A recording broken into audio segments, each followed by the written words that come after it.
High বন্ধুরা, কেমন আছো? চলে আসলাম আমি আবার তোমাদের মাঝে একটা ছোট্ট একটা মিনি ব্লগ নিয়ে। মানে কি নিয়ে এসেছি একটু তোমাদের বলছি যে এই যে বৃষ্টিটা গেল, বৃষ্টিটা যাওয়ার পরে মানে সুন্দর সুন্দর মানে পরিবেশ, মানে সবুজ শ্যামলা পরিবেশ। তাই তোমাদের মাঝে একটু, আমার তো খুব ভালোই লাগছে। তোমাদের কীরকম লাগে? আমার এই পরিবেশটা খুব ভালোই লাগছে। বৃষ্টি যাওয়ার পরে সবুজ মায়ের কোলে সবুজ ঘাস, সবুজ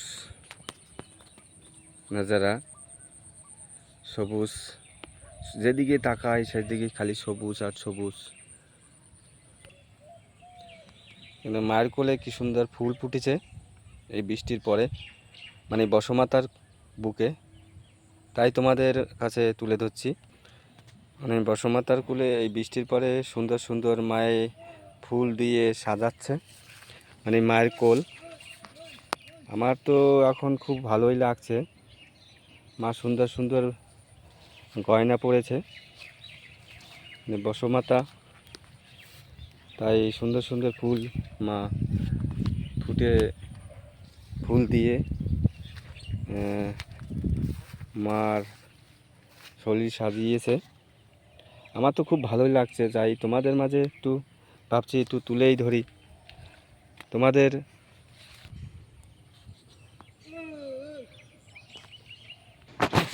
সুন্দর ভালোবাসায় পরিবেশটা ফুটেছে। আবার এখানেও ফুলের কলি এসছে, দেখো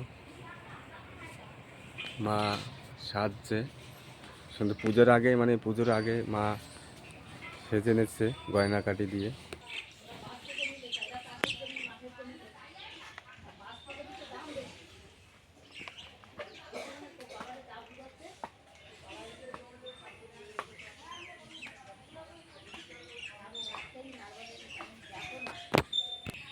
মা রং বেরঙের ফুল দিয়ে সাজিয়েছে। মা আসার টাইম হয়ে গেছে, তাই রং বেরঙের ফুল ফুটেছে। কত সুন্দর ফুল!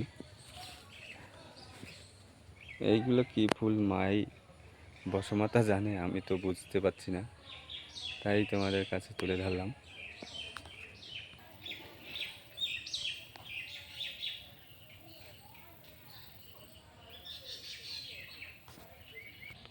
পুরো সুবজ ঘাসের ভিতরে ফুল ফুটেছে, মানে মা সুন্দর করে পুজোর আগে সেজে নেছে।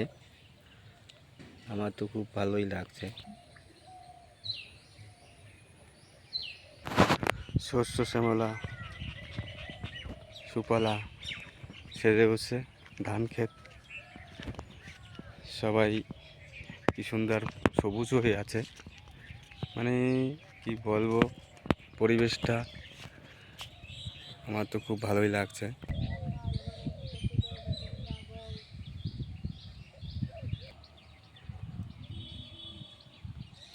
শস্য শ্যামলা ফুল কি ফুল আমি তো ঠিক জানি না। মা সেজেছে কত সুন্দর ফুল।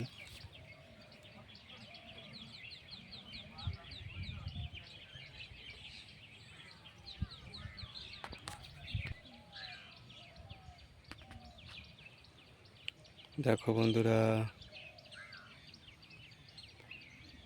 রং বেরঙের ফুল ফুটেছে, রং বেরঙের মা ফুল ফুটে উঠেছে।